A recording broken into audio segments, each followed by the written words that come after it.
प्यारे बच्चों, आज के अंक में हम लोग अपनी प्रश्नावली के क्वेश्चन नंबर 12 को हल करेंगे, जिसमें दिया हुआ है कि एक उत्तल दर्पण के सामने जिसकी फोकस दूरी 15 सेंटीमीटर है, उससे 10 सेंटीमीटर की दूरी पर एक वस्तु रखी हुई है।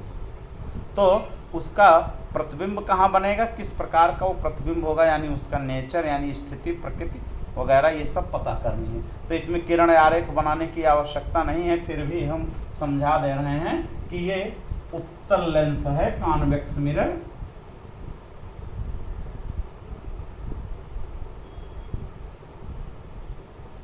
ये इसका हो गया मुख्य अक्ष, प्रिंसिपल एक्सिस, और ये इसका हो गया एफ फोकस, ये हो गया पोल पी, और ये हो गया इसका सेंटर ऑफ कर्वेचर यानी वक्रता केंद्र। अब यहाँ पर मिरर से ये 10 सेंटीमीटर की दूरी पर कोई ऑब्जेक्ट रखी हुई वस्तु, ये बी। अब इससे जब, जैसा कि हम लोग जानते हैं कि उत्तल दर्पण में केवल एक ही स्थिति होती है, वस्तु को कहीं भी रखा जाए उसका इमेज हमेशा पोल और फोकस के बीच में ही बनती है। तो अब यहाँ पे क्लियर बात हो गई। ये जो AP यानी U जो है, ये वस्तु की दूरी ये हो गई है -10 सेंटीमीटर, और ये F जो है ये 15 सेंटीमीटर है। तो इस प्रकार जब हम इसको बनाएंगे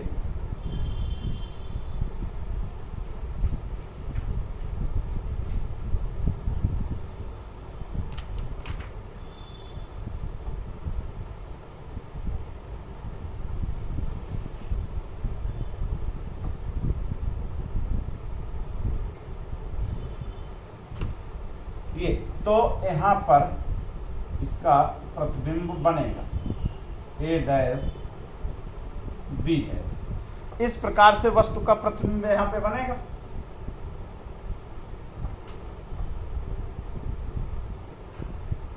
तो U को निकालने के लिए अब हम दर्पण सूत्र का प्रयोग करेंगे। 1/f बराबर 1/v प्लस 1/u।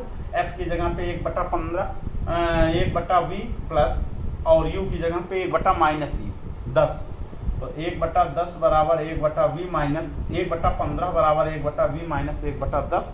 तो ये अब इधर इसका पक्षांतरण करेंगे तो 1/15 प्लस 1/10 बराबर 1/v हो जाएगा, जो भिन्नों को हल करने की सामान्य विधि है। उसके आधार पर हम निकालेंगे 10 और 15 का लघुत्तम 30 बनेगा, 15 दूनी 30 और प्लस 10 तिहाई 30, तो ऊपर हो गया 2 प्लस 3, तो हो गया 3 2 5 5/30 बराबर 1/v। तो यहाँ से जब हम v निकालेंगे तो आ जाएगा 6 सेंटीमीटर। ये पॉजिटिव आया है, इसका मतलब दर्पण के इधर बन रही है पीछे की ओर, जैसा कि हम जानते हैं उत्तल दर्पण की ये स्थिति होती है। तो ये हो गई। तो इस प्रकार जैसा हम जानते हैं कि वस्तु का प्रतिबिंब हमेशा वस्तु से छोटा बनता है, आभासी होता है, सीधा होता है, तथा दर्पण के ध्रुव और वो फोकस के बीच में बनता है, ये स्थिति हुई। अब हम लोग अगला क्वेश्चन करेंगे, क्वेश्चन नंबर 13।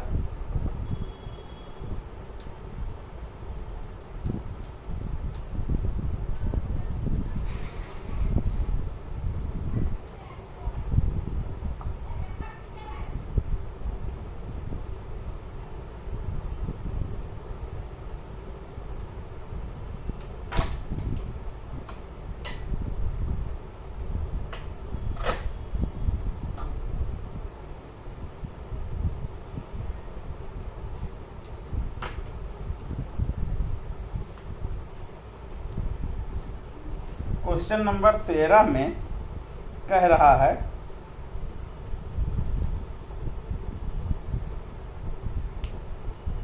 कि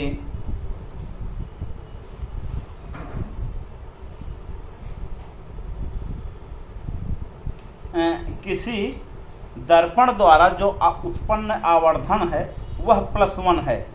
इसका क्या तात्पर्य हुआ कि किसी भी दर्पण द्वारा आवर्धन जो है वो +1 है।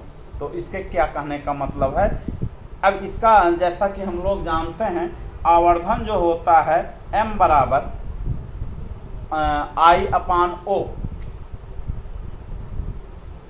आवर्धन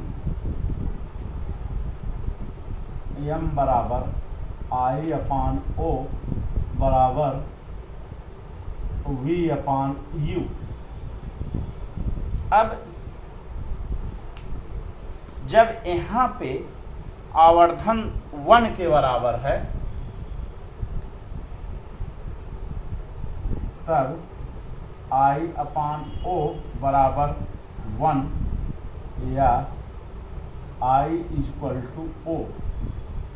अब यहाँ पे I इक्वल टू O यानी इमेज जो है वो ऑब्जेक्ट के बराबर है, वस्तु की लंबाई जो है वो प्रतिबिंब की लंबाई के बराबर है, और साथ ही साथ ये प्रतिबिंब जो है वो आभासी है। तो ये स्थिति बन जाती है यहाँ पे, क्योंकि अगर माइनस होता तो हम कहते कि प्रतिबिंब जो है वो रियल वास्तविक। अब क्वेश्चन नंबर 14,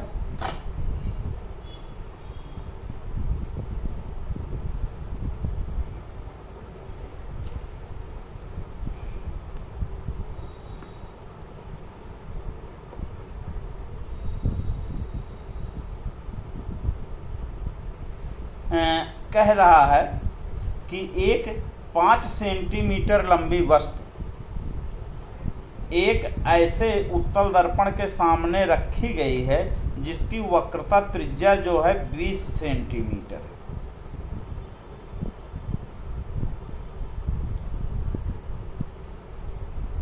एक वस्तु जिसकी लंबाई 5 सेंटीमीटर है एक उत्तल दर्पण के सामने रखी गई है जिसकी वक्रता त्रिज्या जो है 30 सेंटीमीटर है और वह दर्पण से 20 सेंटीमीटर की दूरी पर रखी गई है। तो पूछ रहा है कि वस्तु की प्रतिबिंब की स्थिति और इसका नेचर और आकार क्या होगा। तो ध्यान दें, यहाँ पर हमें 3 चीज़ें निकालनी हैं। एक, वस्तु की स्थिति, प्रतिबिंब की स्थिति यानी v का मान ज्ञात करना है। दूसरा जो है प्रतिबिंब की साइज निकालनी है, यानी प्रतिबिंब आकार कितना बड़ा होगा, वस्तु से छोटा होगा कि बड़ा होगा। और ये जो है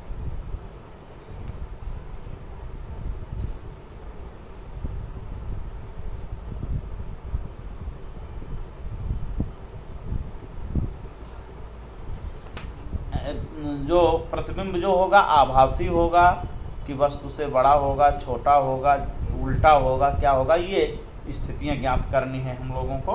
तो प्रश्न नंबर 14,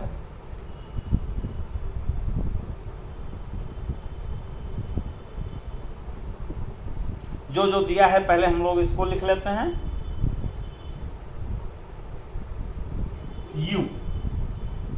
U बराबर -20 सेंटीमीटर। F जो दर्पण की है फोकस दूरी, F बराबर होती है R/2, वक्रता त्रिज्या की आधी, वक्रता त्रिज्या 30 सेंटीमीटर है, इसका आधा कर देंगे हम लोग तो आ जाएगा 15 सेंटीमीटर। और अब हम लोगों को V का मान ज्ञात करना है और I यानी वस्तु प्रतिबिंब की लंबाई वो ज्ञात करनी है। तो दोनों ही स्थितियों में हम लोगों को इसे ज्ञात करना है। तो दर्पण सूत्र लगाएंगे 1/f बराबर 1/v प्लस 1/u, 1/15 बराबर 1/v प्लस 1/-20। ये तो 1/15 ये बराबर हो जाएगा 1/v माइनस 1/20। अब जब इधर हम लोग पक्षांतरण कर देंगे तो आकर के जुड़ जाएगा 1/15 प्लस 1/20 बराबर 1/v। तो 15 और 20 का लघुत्तम जो हो जाएगा 60 ही हो जाएगा। 15 चौका 60 प्लस 20 तिहाई 60, 1/v। तो v बराबर जब हम लोग निकालेंगे 4 3 7 60/7 सेंटीमीटर ये हो जाएगा प्रतिबिंब की दूरी।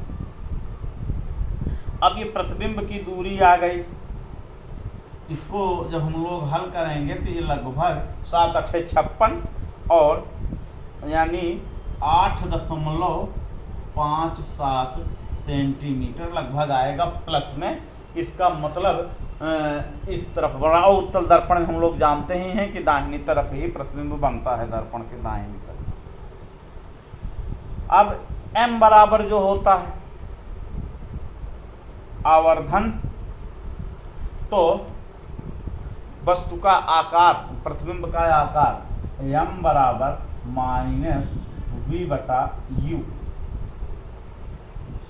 तो m बराबर हो जाएगा माइनस, इसकी जगह पे रखेंगे हम लोग -8.57/-20, तो माइनस ये वाला और ये वाला माइनस मिल करके कट जाएगा, और इसको हम लोग जब हल करेंगे तो ये आ जाएगा लगभग 0.42।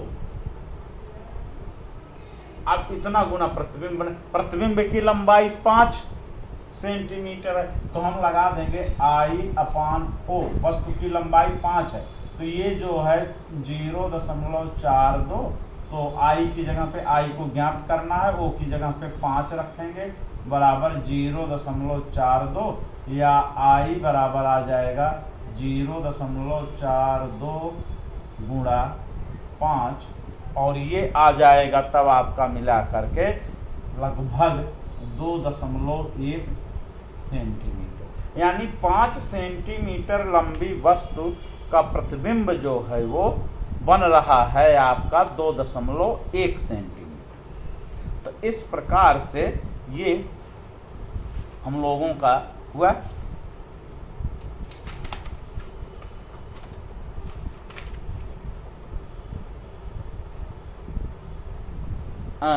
अब इसके आगे का जो होगा उसको हम लोग अपने अगले अंक में पढ़ेंगे।